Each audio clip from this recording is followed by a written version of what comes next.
What was I even doing when I made this character?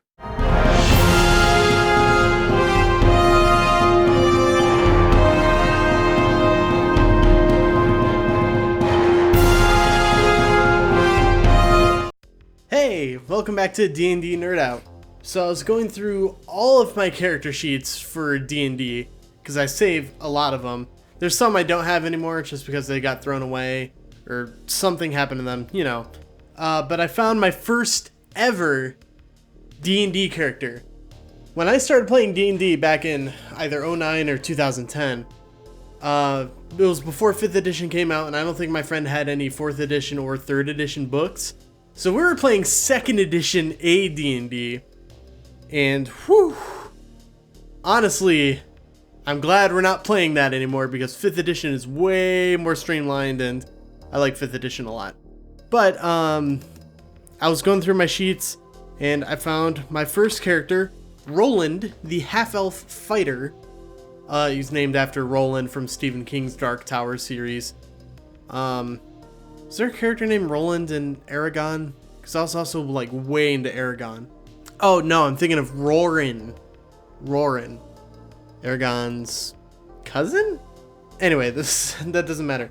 But so the character sheets kind of look like this. This was a redesign actually because the original was a lot less unreadable. So my friend went into Microsoft Word, I think, and made these. Again, Jake, my friend Jake, was our DM way back when. We're doing a campaign in which we had to save the Forgotten Realms from the undead horde. You know, there's a lot of stories from that campaign I could tell for D&D Nerd Out Tales. I have to remember that.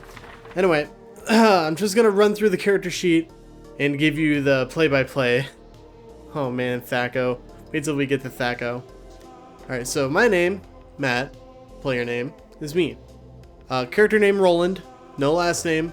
I think I didn't give him a last name until after the campaign was already years finished.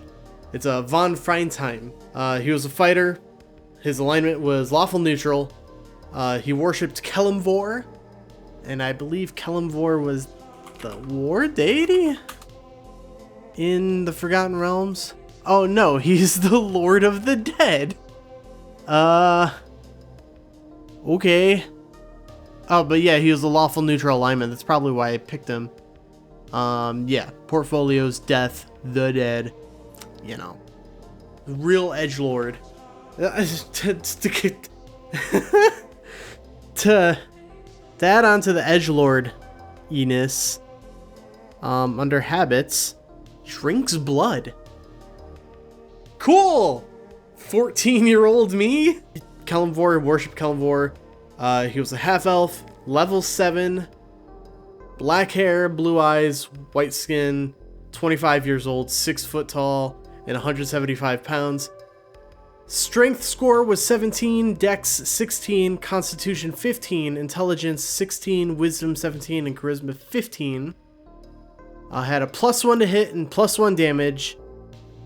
It says, he could lift up to 85 pounds. I think that was how much he could carry at a time.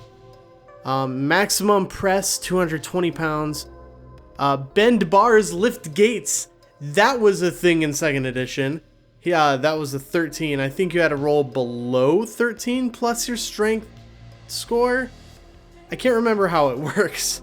And then his open doors score was 9. For his missile hit, it was +1. For his reaction, it was +1. And AC adjustment was -2. In 2nd edition, the lower your AC was, the better it was. Because it had Thaco. And we'll get to that. He got +1 to hit point rolls. 90% for system shock? What does that mean?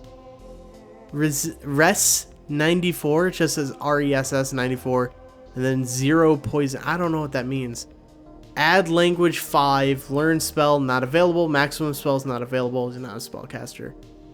Magic defense adjustment +3.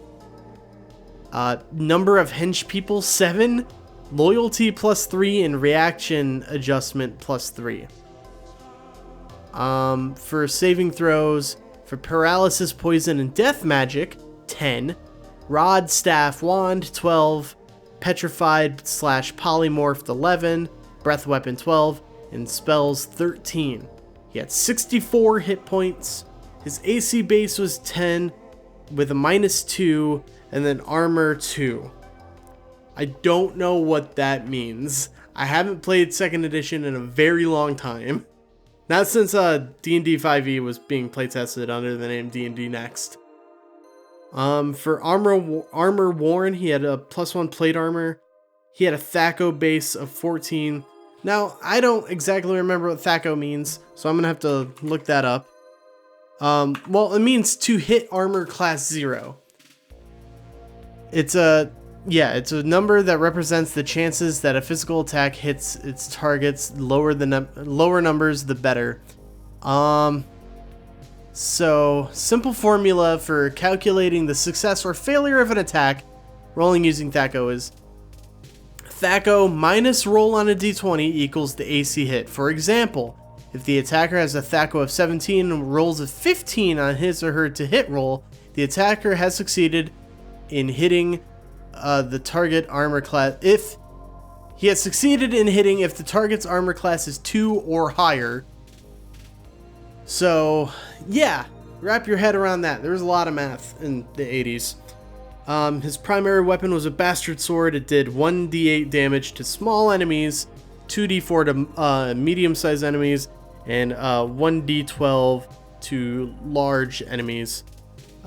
His secondary weapon was a halberd polearm, 1d10 to small and medium enemies, and 2d6 to large. I don't know how that makes sense. Why would it do potentially more damage? Whatever. He had a throwing axe as his missile weapon, which did 1d6 to small and medium enemies and 1d4 to large. Special abilities, he had infravision of 60 feet, which is basically just dark vision. Language understanding, 30% resistance to sleep plus charm, secret doors, heat resistance, less sleep, sword bonus, and cold resistance. Good job for me writing this shit down. Weapon proficiencies, bastard specialist, throwing proficiency, and halberd proficiency. And non-weapon proficiencies, artistic, cooking, and hunting. Nice. Sounds like a cool dude. Habits, singing, nail biting, logical, drinks blood, rights. Oh man, why was early mid-teens me such an edgelord? Goddamn. Traits, ambidextrous, sarcastic, humorous, smart. Disadvantages, short fuse, hypocritical, stubborn, arachnophobia. What was I even doing when I made this character? I can't even remember. Clothing and accessories, short pants, boots, cloak, leather gloves, and a jester mask because these cultists, tried to kill us in our sleep and they were wearing jester masks, so we took their masks. Because why not? Armor. Chainmail. That doesn't make sense because he's wearing plate mail. +1 plate mail. Yeah, it says so right there. I must not have erased it. Throwing axe, halberd, plate mail. He had a horse named Blackjack. He had 9 platinum, 40 copper, and 10 silver. For items and equipment, he had flint plus steel, a whetstone, a tinderbox, a spade, rations, a tent, a bedroll, and a canteen.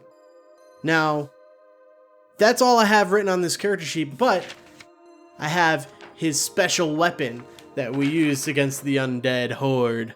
Now, it was a specialized bastard sword called Lahikarn.